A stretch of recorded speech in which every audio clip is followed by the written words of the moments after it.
Labadiena, tai laida Užeikite, kas laukiate, ir su jumis aš, vaikų chirurgas Benediktas Jonuška.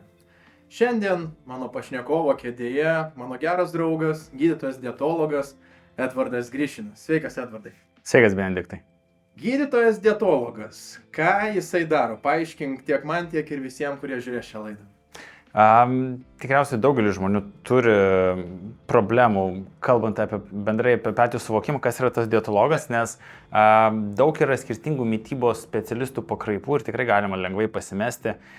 Ir negaliu pasakyti, kad dietologas kažkuo labai išsiskiria iš visų tų specialybių ar tai pakraipų, nes vėlgi mes kalbame apie kažkokią mitybos terapiją, konsultaciją būtent klausimais, kas liečia pačią mitybą. Tačiau dietologija tai yra kur kas giliau. Mes nekalbam tik apie sveikatingumą, kaip daugelis mano. Mes nesudarom tik mitybos planų. Dietologai tai yra gydytojai. Taip, tai reiškia, vėlgi mediciną baigia specialistai ir pas mus taip pat apart to sveikatingumo kreipiasi žmonės su skirtingais sutrikimais, kas liečia patį virškinamąjį traktą, uždegiminės žarnų ligos, taip, tada yra vairiausi metaboliniai sutrikimai, medžiagų apykaitos problemos, taip, todėl valgymo sutrikimai, daug yra sričių, kur gydytojai dietologai gali būti tikrai naudingi ir vertingi, kalbant apie ne tik gydymą, bet ir bendrą paciento gerovę. O kada reiktų kreiptis pas gydytoją dietologą? Ar tada, kai tu nori pasijaus geriau, ar kai turi problemų, kas tie jūsų dažniausiai atkeliaujantis pas jūs pacientai? Na, tikriausiai kaip ir pas kiekvieną specialybę, pacientai ateina tada, kada skauda. Pripažinkim, tai yra faktas ir to nepakeisi. Retas dar šiais laikais mąsto apie prevenciją, mes tik kalbame apie gydymą, ar kažkokią tabletę gauti, ar kažką išpjauti. Vėlgi. Tačiau, ką mes taip pat matom, kad nepaisant to, kad galbūt dauguma žmonių ir ateina jau tos paskutinės pagalbos prašant, mes matome pokytį galbūt žmonių požiūrį, kad daugelis žmonių ateina paprasčiausiai paimti ir pasitikrinti. Taip, padaryti kažką prevencijai, gerą savo padaryti dalyką, žinant, kad šeimoje yra polinkis, pavyzdžiui, sirgti nutukimo polinkis, į širdies ir kraujagyslių ligas, pasitikrinti, padaryti kraujo tyrimus išsamesnius, gauti konsultaciją. Mes matome, kad tai jau vyksta ir žmonės kuo toliau, tuo labiau pradeda rūpinti savo sveikatą. Ir yra sakoma, kad jeigu jau virš 30 reiktų jau susirūpinti sveikata, dažniau keliauti pas gydytojus. Ar dietologas yra tas gydytojas, pas kurį reiktų kažkada profilaktiškai apsilankyti ir koks tai būtų maždaug laikas, kada tai būtų tinkamiausia, kad galėtumėt kažko jūs padėti? Tikriausiai pas mus jau apsilanko tie žmonės, kurie nenori gauti vienos tabletės. Taip, nes jeigu mes nesumeluosiu, tačiau su mityba galima padėti ir žmogui, kuris serga arterinė hipertenzija, turi padidėjusį kraujo spaudimą.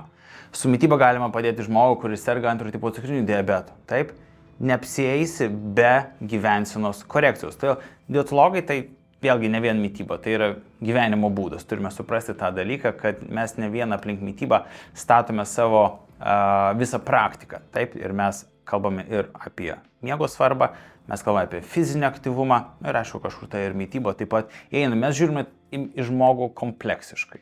Taip. Todėl vėlgi, kada reiktų ateiti, aš manau, kuo anksčiau, tuo geriau. 30 metų galimai, tikrai, tačiau mes matome, kad ir pakalbėkime apie vaikus, koks nutukimo procentas yra vaikų tarpe, taip, ir kuo toliau, tuo jis didėja.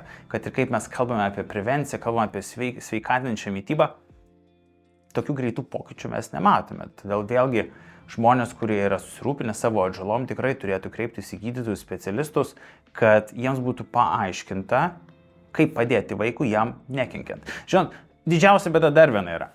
Jeigu mes kalbėsime apie dietas visas, taip, žmogus galvoja, kad visada dieta tai yra ribojimas. Taip. Jeigu jau pas dietologą nueisi, tai jau gausi tą savo virtą vištą su ryžiais. Tradicija ir taip gerai, tegul nesikeičia kažkokia, nors kažkaip mūsų prisimena. Bet mūsų galutinis tikslas yra neatimti, o kažką duoti. Taip, duoti, kad tai pagerintų žmogaus sveikatą. Duoti, kad tai pagerintų žmogaus gyvenimo kokybę ir apsaugotų jį nuo ligų, ar tai esamų, ar tai galinčių būti ateityje. O pakalbėkime apie kitokius specialistus. Mes turim ne tik gydytojus dietologus, turim dietistus, turim mitybos specialistus ir šiandien neseniai Facebook'e mačiau reklamą, kurioje buvo mitybos planas, akcija ir taip toliau. Ką apie tokius galėtum pasakyti? Nes sunku galima labai lengvai pasimesti tarp tų specialistų gausos, kai kalbama apie dietą, apie gyvenimo būdą, coacheriai, visą kitą. Kuo gydytojai dietologai išsiskiria ir kodėl čia, kada ir kur reiktų kreiptis? Aš tikriausiai drįsiu pasakyti, kad dietologai neišsiskiria. Tikriausiai išsiskiria žmogus. Aš tikrai galiu duoti daug pavyzdžių, kur iš pirmo požiūrio didelių kūno apimčių žmogus, sportuojantis, kad ir pavadinkim kultūristas, taip, bus protingesnis už dalį endokrinologų Lietuvoje. Ir tikrai čia yra ne vienas toks pavyzdys, kur nieks neatima iš žmogaus galimybės mokytis, skaityti ir praktikuoti. Taip, pripažinkim tą dalyką. Tas pats yra ir su dietologija, dietistais, visais specialistais. Vis tiek viskas priklausys nuo žmogaus, kas jis yra toks. Taip, mes turim savo statusą, gerai. Taip, tai galbūt jeigu jau yra problemų su sveikata, visada raginam, nueikite pas gydytojus, taip, ir jie jūs pakonsultuos. Ne tik todėl, kad mes galbūt žinom geriau, bet taip pat vėlgi, tai yra atsakomybė. Taip, prakonsultuoti žmogų neturint medicinės licencijos, tai yra labai didelė atsakomybė. Taip, tai dar vienas dalykas, apie ką kiekvienas iš jų turėtų pagalvoti. Kad tai nežinau, visi parduotus mitybos planus ir stato aplink tai savo verslą. Darykit tos mitybos planus, darykit, visiems jų užteks. Prašau. Tačiau jeigu kas liečia pačią sveikatą, geriau nukreipkite, neužsimkite tuo, ko nežinote arba nesate įsitikinę. Dabar pakreipsiu šiek tiek kitą linkmę mūsų pokalbį, nes laidoj užeikite, kas laukite, kalbėsim ne tik apie tą sveikatą, bet tiek ir apie pačius gydytojus, kad gydytojai turi būti arčiau žmonių ir kad tie patys gydytojai, jie ir serga, ir rūpinasi savo sveikatą, kartais kaip tik nesirūpina. Ir apie pačius tos asmeniškumus kartais mėgstu paklausti laidoj, tai kiek žinau, visą laiką studijų metais galvoju apie chirurgiją, bet gavosi taip, kad tu gydytojas dietologas. Kuo ta dietologija sužavėjo tave? Nežinau, galėčiau sakyti, kad moteris dietologijų sužavėjo. toks tas likimas darbas tarp moterų yra dabar mano ir jau kiek metų tęsiasi. Ne, bet tikriausiai dietologijoje atradau kažkokią dalį savęs paprasčiausiai. Ta chirurgija taip pat buvo susijęta kažkiek su virškinamųjų traktu. Tai vėlgi paprasčiausiai viskas nuo intervencijos prie terapijos. Ir tikrai nesigailiu savo pasirinkimo. Kelias galbūt nėra rožėm klotas, tačiau nors, kaip ir visur, tačiau nors darau tai, kas man patinka, o viskas su mentoriu, kurį atradau ir patikėjau juo ir viskas. Ant tiek buvo paprastas pasirinkimas.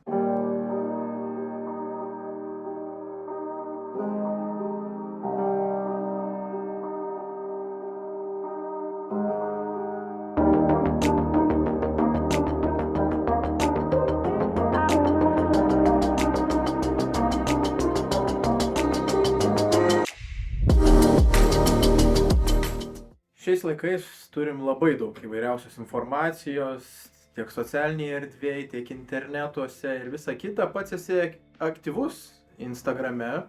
Kviečiu visus be to pasekti, dietologas Edvardas Grišinas. Ir kaip tau socialiniai tinklai padeda tavo dietologo darbe?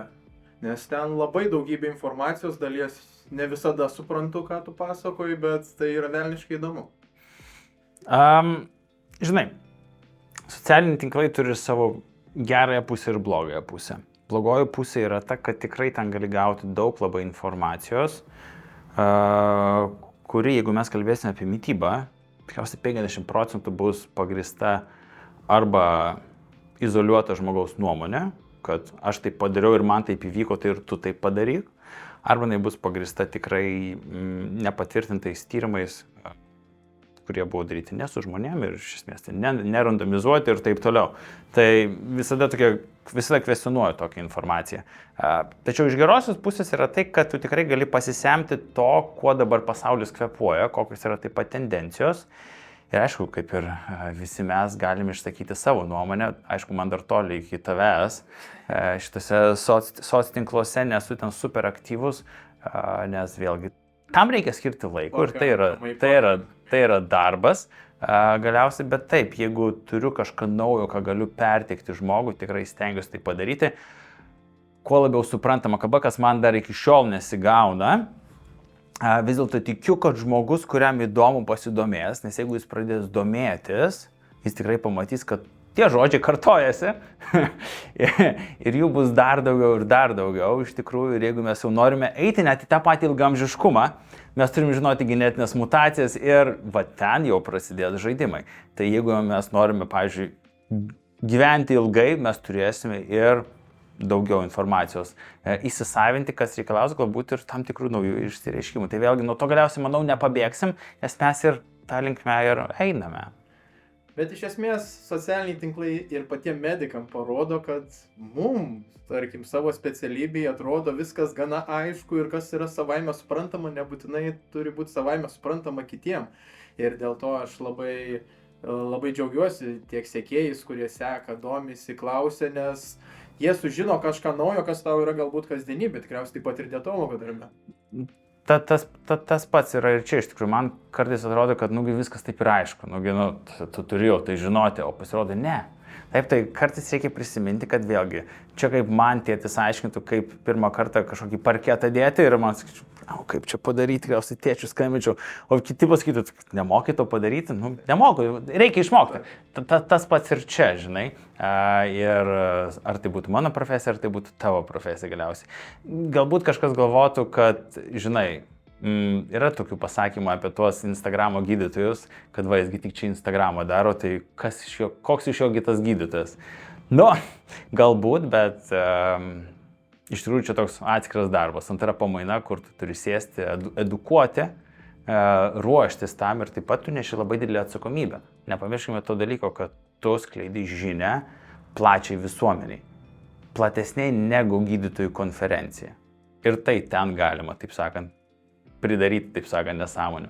Ir aš galvoju, kodėl dalis gydytojų gal bijo eiti tą socialinę erdvę, todėl kad būtent dėl tos atsakomybės, kad jeigu kažką pasakysi ne taip, arba kažkas nutiks pacientui, kurio tu galbūt net nematei, bet kažką patarė ir nepavyko taip, kaip turėjo būti, tai aš manau irgi čia tas atgraso iš dalies, o tokių pasakymų, kaip sakei, sulaukdavau ir aš iš kolegų, ypatingai vyresnių. Tai ne tik tai atgraso, aišku, tu tikrai neši labai didelį atsakomybę, bet žinai, čia socialinė medija yra, taip sakant, laisvas žodis. Ir tikrai gali gauti atgal ir labai gražiai. Ir mums visiems knieti paskaityti tos komentarus. Ir tie pirmi kartai tai būna tokie žudikai, kur ten 2 naktis, ten nemiegiai po to paprasčiausiai. Puikiai suprantu tą. O dabar grįžkim prie dietologijos. Tai kalbant apie lietuvių virtuvę, mes turim nuostabius patiekalus, cepelinai, bulviniai blynai, visa kita.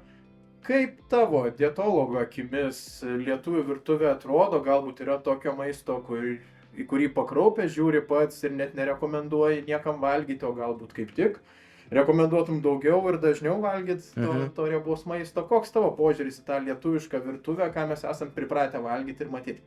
Tikriausiai vėlgi, kaip ir pasaulis keičiasi, tai ir pati Lietuvos virtuvė keičiasi. Tai ir nepaisant to, kad mes esame vadinami tą cepelinų šalim ir jeigu mes pažiūrėsime į Gedimino prospektą, tai ten tikriausiai vienas tik restoranas turi eilę stovinčių žmonių savaitgaliais, kuris teikia būtent tokį vat maistą. Tai tikrai tos maistas yra populiarus ir negalime to nuvertinti, nes tikriausiai kiekvienas žmogus, kuris nuvažiuos į Vokietiją, norės paragauti kokios dešrelės arba šnicelio. Tai kaip pavyzdys, to ir mes galime galiausiai kažkaip išsiskirti. Taip, galbūt tai nėra kasdienis maistas, vėlgi tai yra kultūrinis maistas ir jis turi būti paliktas tam tikrom specialiom akimirkom. Taip, ar tai bus cepelinas, ar tai bus vederas, ar tai bus Panevėžio kepsnys. Visi jie yra tikriausiai labiau asocijuojami su kažkokiam laisvadieniais, savaitgaliais, kai susirinki su šeima prie vieno stalo arba pravažiuodamas pro kažkokį miestą sustoji cepelinų suvalgyti, taip. Tai turi teikti ne tik tikriausiai sotumą kažkokį, bet ir emociją.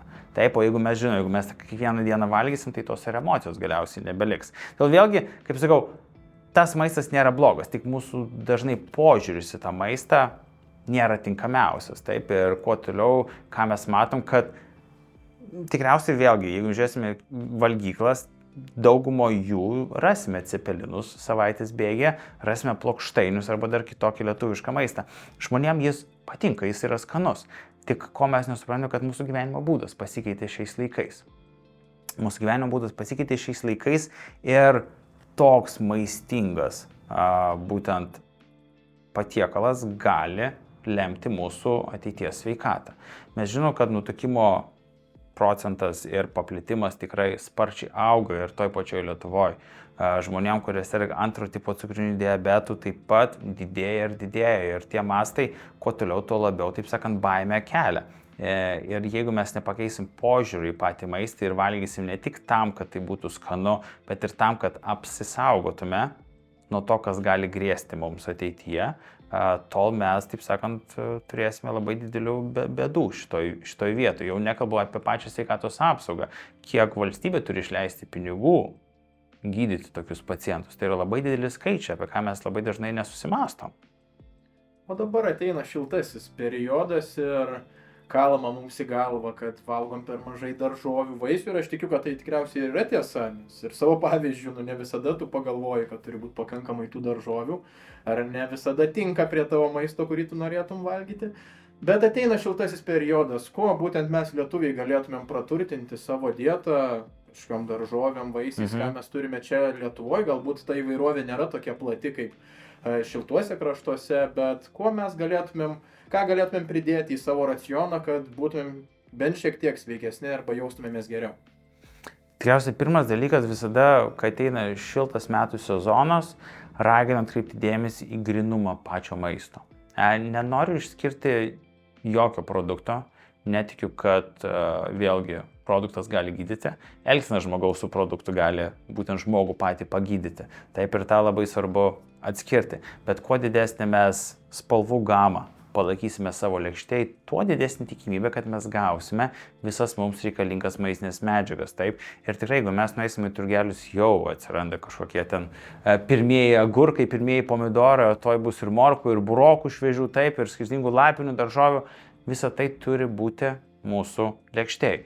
Niekas neatima galimybės ir galbūt dar augintus taip pat valgyti, kas ką turi taip pat, kodėlgi ne, bet vėlgi, kuo daugiau šviežių daržovių ir įvairovę mes palaikysim, tuo didesnė tikimybė, kad tai teigiamai atsilieps mūsų sveikatai. Ir kodėl aš nesu konkretus vėlgi, todėl kad mums reikalinga įvairovė. Nebus vieno, kad aš sakysiu, valgykit brokolių savo kepenims, taip, valgykit pomidorus dėl juose esančio likopeno, graužkite obuolį dėl ten esančio kvercetinų ir taip toliau. Tai apsunkina. Viskas yra paprasčiau sveikam žmogui.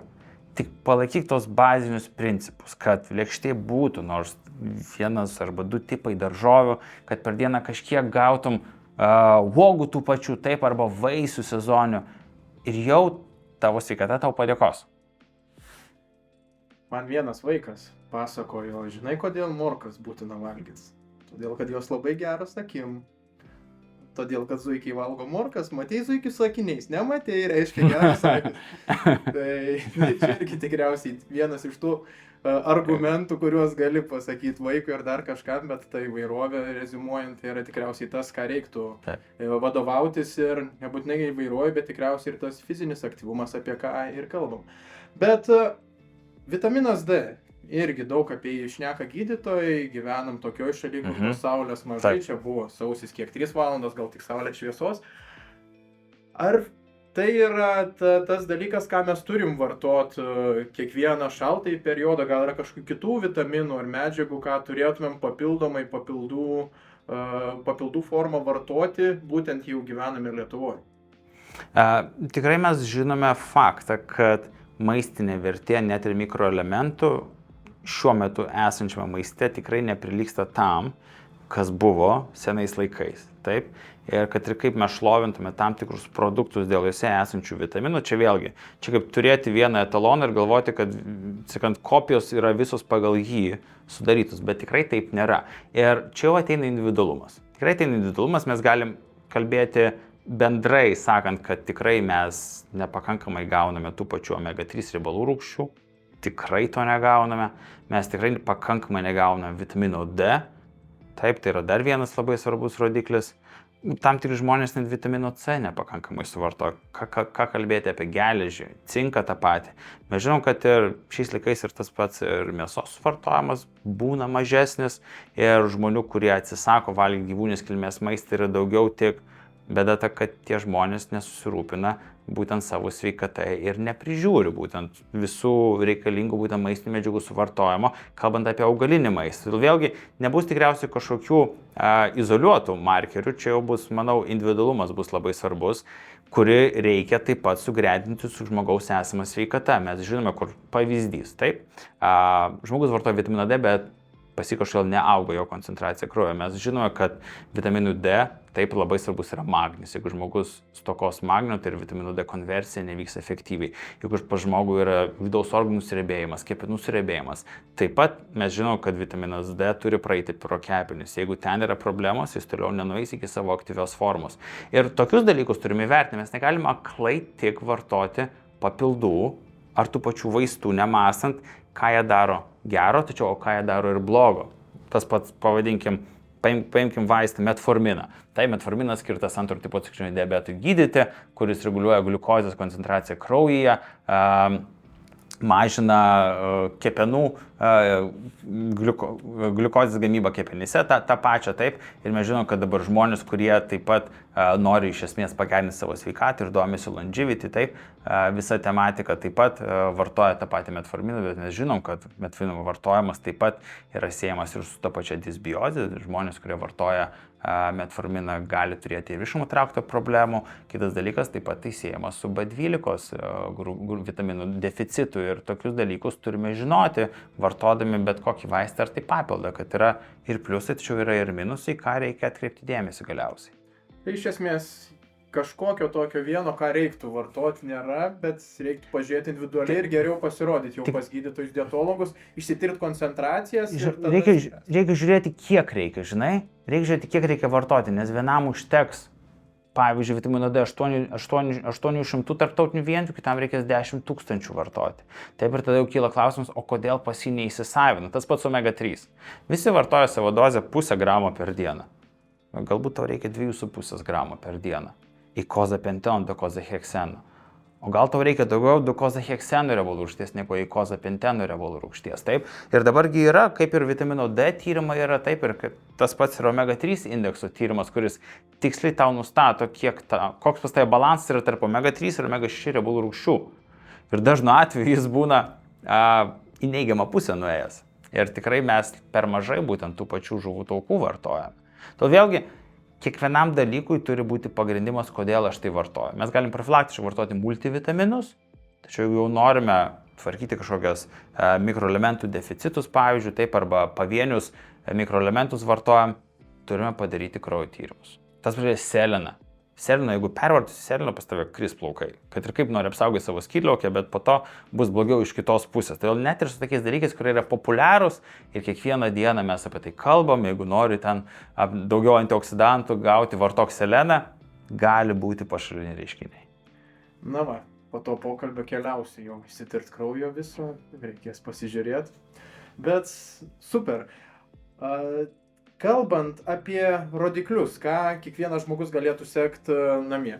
Man čia irgi labai įdomu yra, ar tai yra tik svoris, ar tarkim, ko klausia dietologai savo konsultacijų metu, ar tai būtų, tarkim, KMI, kūno masės indeksas, gal yra kažkokių kitų rodiklių, kuriuos liepia sekti savo pacientam, į ką daugiausiai kreipia dėmesį, kai ateina pas jūs pacientai.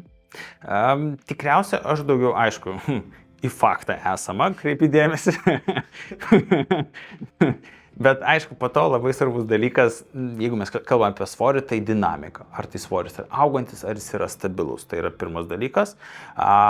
Kiti aspektai, kurie bus galbūt praktiškesni patiems žmonėms, ką jie gali namuose padaryti, tai apart svarstyklių. Tai pirmas aspektas, tai yra liemens ir klubų santykiai išsimatuoti, tai yra geresnis prognostinis rodiklis, jeigu mes kalbėsime apie širdies ir kraujagyslių ligų sutrikimus, apie metabolinį sindromą. Taip, tai yra labai paprastai padaromas išmatavimas, kai tu išmatuoji juosmenį ir klubus ir pamatai jų santyki, moterims berods yra norma iki 0,8, vyrams iki 0,9. Taip, ir jeigu yra virš, jau yra skambutės, einame galbūt pas gydytoją. Tikrai kiekvienam žmogui rekomenduoju nors į kartą į pusmetį, ypač jeigu yra didesniai rizikos grupiai, padaryti bazinius kraujo tyrimus. Taip, gerai, šiais laikais žmonės, kurie daugiau rūpins savo sveikatą, gali naudoti ir gliukozės matuoklius, naudoja taip, namų sąlygom, taip sakant, viską tu matai, kaip tavo gliukozė šokinėja. Geras dalykas pamatyti gliukozės šuolius, bet jie taip pat kartais mums nepaaiškina iki galo, kur yra ta priežastis, kodėl mano gliukozė šokinėja. Ir mes galim kiekvieną gliukozės šuolį susijęti su antro tipo cukriniu diabetu, bet galbūt tai buvo tik stresinė reakcija arba individualumas. Mes turim paprastesnius ir galbūt labiau patikimus rodiklius, apie kuriuos nereikia pamiršti. Tai yra lipidograma, trigliceridai, kurie iš karto gali mums pasakyti, ar pas mus viskas gerai su gliukozės apykaita. Mes turim glikozilintą hemoglobiną. Dar vienas dalykas, apie kurį labai raginu nepamiršti. Taip, ir jau turint tokius dalykus, plus pridėjus, gerai, jau insuliną, tai galbūt jau ne visi tai padaro, bet nors lipidogramą gliukozę padaryti, gliukozės visą profilį padaryti ir jau tu matysi, ar pas tave yra tam tikri nukrypimai. Ir manau, tas dalykas jau šiais laikais turi būti pridamas prie to, ką pats žmogus gali savo padaryti. Apart to, kad atsistoti ant svarstyklio, apart to, kad išsimatuoti, pavyzdžiui, apimtis ir pažiūrėti, kaip su to santykiu yra, ar viskas yra tvarkoje. Tikrai dabar žmonės, kurie rūpins savo sveikatą, gali nuvažiuoti į kitas šalis ir deksą padaryti, ir išsitirti net ir pažiūrėti, kiek pas juos yra tikrai to riebalinio audinio, raumeninio audinio. Tikrai galimybės yra labai plačios. Taip, dar vienas paprastas mechaninis dalykas - tai stebėti, ar mūsų jėga nekrenta. Jėgos kritimas yra vienas svarbiausių faktorių, kuris yra susijęs ir su sarkopenija, ir bendrai su mirtingumu. Taip, ir jau pradedant 30-40 metais jėga pradeda kristi. Kas įdomiausia, kad jinai krenta greičiau negu raumens apimtis gali kristi. Ir todėl tai vizualiai nepastebi to žmogus. Jis atrodo kaip ir viskas tas pats. Toks pat esu, tik jėga krenta. Ir kad ir net į patį jėgos palaikymą kreipčiau dėmesį. Taip. Ir tada jau kiti įvairiausi tyrimai ateina, kaip ir to paties deguonies pernešos efektyvumo įvertinimas, taip, tą patį VO2 maksą padaryti, kaip efektyviai žmogaus kūnas perneša deguonį. Dar vienas paprastas tyrimas, kuris užtrunka iki 20 minučių, tačiau gali mums labai daug parodyti ne tik apie tai, kaip veikia širdis, plaučiai, tačiau kaip dirba ir mūsų ląstelės. Supratau. Tai o kalbant apie tą deksą ir apie matavimus kūno masės, raumeninės masės, riebalinės, ar tai daroma Lietuvoje? Nes paminėjai užsienį, bet ar Lietuvoje ne. Nėra tai atliekama, reiktų ieškoti jau užsienį. Bet tai jau toks sportinio interesų, kaip sakau, dalykas. Klinikiniu atžvilgiu jis nėra labai toks, kuris keistų kažką. Klinikiniu atžvilgiu jis duoda labai daug tikslumo, iš tikrųjų.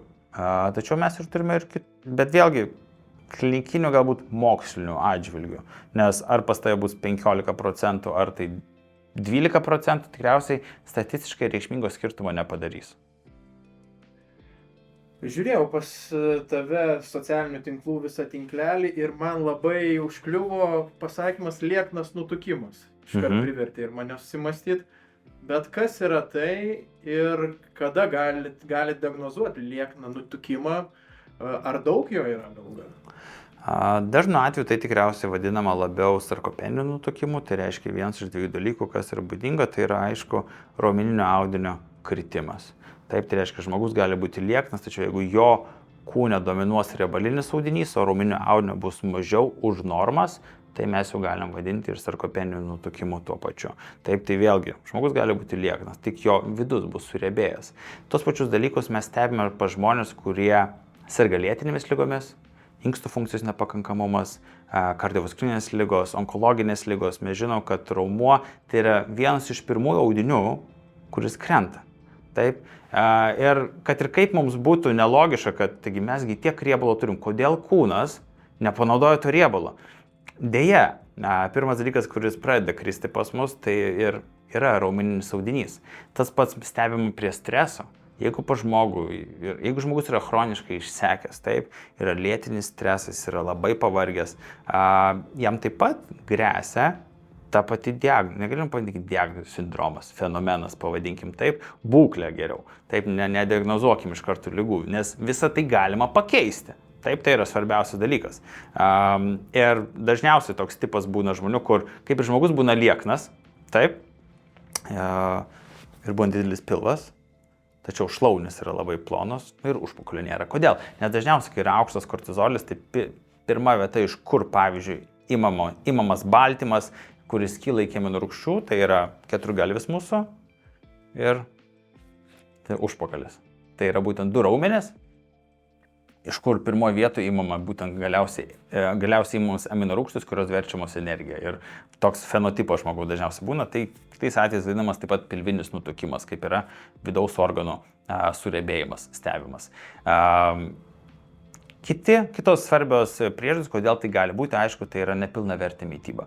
Tai yra mytyba, kuri yra turtinga dėja angliavandeniais ir tais greitaisiais angliavandeniais, pavadinkim, ir visų maistų, kuris juos turi kartu su sočiaisiais riebalais, transriebalais, kurie paprasčiausiai yra prouždegiminiai, tai žalojantis mūsų organizmą. Todėl vėlgi, skaičiai ant svarstyklių tai yra viena. Tačiau tai, kas yra mumise, kaip atrodo mūsų vidus, yra visiškai kitas vaizdas. Tie patys, nežinau, žmonės, kurie gausiai vartoja alkoholį, jie tikrai nesirga nutukimu, kad ir kiek alkoholis turėtų kalorijų dėja, bet sarkopeninį nutukimą turi. Man įdomiau dar būtų apie pačius medikus ir pats, kadangi dirbu budėjimais, tai mums kaip ir norma tas protarpinis badavimas yra ir čia vos ne kaip ir kai kurie kolegos savo, kad yra pliusas, kad mes medikai dirbam naktim, todėl galim protarpiškai badauti. Bet kaip iš dietologinės pusės, ar tai yra naudinga, kada tai yra naudinga, o galbūt gali tai būti ir labai žalinga, nes kaip ir pasižiūrėjus iš socialinių tinklų, tai buvo ir mada tokia vos ne protarpinio badavimo. Kaip iš dietologinės pusės viskas atrodo, kalbant būtent apie tai? Čia yra tas dalykas, kad iš mitybos pusės bet kokia žmogui naudinga intervencija prie blogų sąlygų bus žalinga. Čia tas pats dalykas, kaip protarpinis badavimas, kurį žmogus daro naktį, tačiau vietoj miego jis nemiega. Tai yra pirmas dalykas. Kitas pavyzdys, kad ir žmogus, pas kurį yra raumeninio audinio nepakankamumas, kuris yra išsekęs, tačiau jis dėl kažkokių priežasčių nevalgo mėsos, žuvies, tam pavyzdžiui kiaušinių, negauna pakankamai baltymų, o valgo tik daržoves. Taip, nes taigi yra sveika. Taip, tai yra tokie paprasti pavyzdžiai, kur atvirkščiai sveikas maistas tampa netokiu sveiku, arba tas būtent elgsena, dieta, mitybos pats požiūris. Taip, todėl tuos aspektus mes turime išskirti, kada prie kokių sąlygų, ar tai yra protarpinis badavimas, ar bet kokia kita dietoterapija, gali būti naudinga, o kada kam jinai gali būti žalinga. Didžiausia blogybė su protarpiniu badavimu, jeigu mes kalbėsime apie pačius budėjimus, tai yra tai, kad tie budėjimai labai dažnai būna taip daug streso keliantis, kad paprasčiausiai žmogus baigęs savo budėjimą ir kartu protarpinį badavimą pervalgo automatiškai. Taip pat yra stebimas ir cirkadinių ritmų sutrikimas, ir miego pačio ritmo sutrikimas, o tai turi įtakos mūsų alkio ir sotumo hormonus, tai turi įtakos mūsų insulino sekrecijai. Taip, tai vėlgi vienas svarbiausių dalykų, ką aš visada raginu daryti žmonės, kurie privalo dirbti naktimis. Galbūt tai neefektyviausias, ne lengviausias būdas, tačiau jie kažkaip turi prakentėti tą naktį ir pavalgyti kuo arčiau savo teoriškai normalaus pirmo valgymo. Taip, su pirma šviesa pavadinkim. Ir tai ir gaunasi toks dalykas, kad mes galbūt pavalgome apie 10 valandą paskutinį kartą prieš pačią budėjimo pradžią ir tada kažkaip bandome datraukti iki 5 ryto, 6 rytos, kad būtų kuo arčiau mūsų natūralaus būtent to pirmo valgymo, kurį mes darytume paprastą dieną.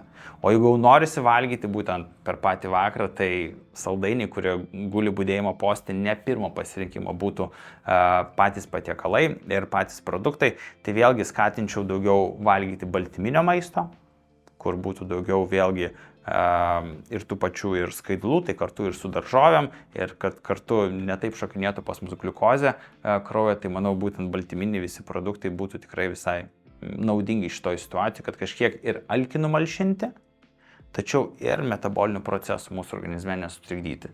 Bet vėlgi, žmogui nelygus. Mes žinome, kad taip, pamainomis dirbantys žmonės turi didesnį riziką sirgti nutukimu, bet ne visiems tai grėsia. O čia jau ateina būtent ta kalba apie patį polinkį. Ir tie žmonės, kurie mato, kad yra polinkis, privalėtų susirūpinti savo sveikatą stipriau. Labai daug gerų patarimų. Ačiū, Edvardai, tau. Ir paskutinis klausimas šiandien būtų, kadangi laidos pavadinimas yra Užeikite, kas laukiate, ir tai labai dažnai aš vartoju savo darbo metu, gal yra frazė, kurią tu savo pacientam labai dažnai vartoji ir galėtum pasidalinti? Tikriausiai neturėsiu tokios frazės, kurią kiekvienam žmogui sakyčiau, tačiau tikrai, kalbant apie visus sveikatos sutrikimus, kuriuos žmogus gali patirti, kalbant apie pačią dietologiją, aš visada sakau, kad viską yra įmanoma įveikti. Tikrai įmanoma įveikti, tik tai užtruks, bet tai bus to verta. Tikrai mes neprivalome skubėti atsisakyti savo skrandžio, ar neprivalome atsisakyti pusę savo mitybos, taip dėl kažko, ką mums yra pasakę. Tikrai yra galbūt nelengvesnis būdas, tačiau tikrai palankesnis mūsų sveikatai ir mūsų psichoemociniai būklė. Todėl viskas yra įmanoma. Sunkiausia pradėti. Taip, kaip ir su viskuo, kaip ir su verslu. Sunkiausia yra pradėti, tačiau po to kelias, kai tu turi tikslius nurodymus ir palaikymą, būna iš tikrųjų labai lengvas ir paprastas. Ačiū tau, Edvardai. Mūsų svečio kėdėje šiandien turėjome gydytoją dietologą Edvardą Grišiną. Tai buvo laida Užeikite, kas laukiate, kartu su manim vaikų chirurgu Benediktu Jonuška. Sėkmės ir būkite sveiki.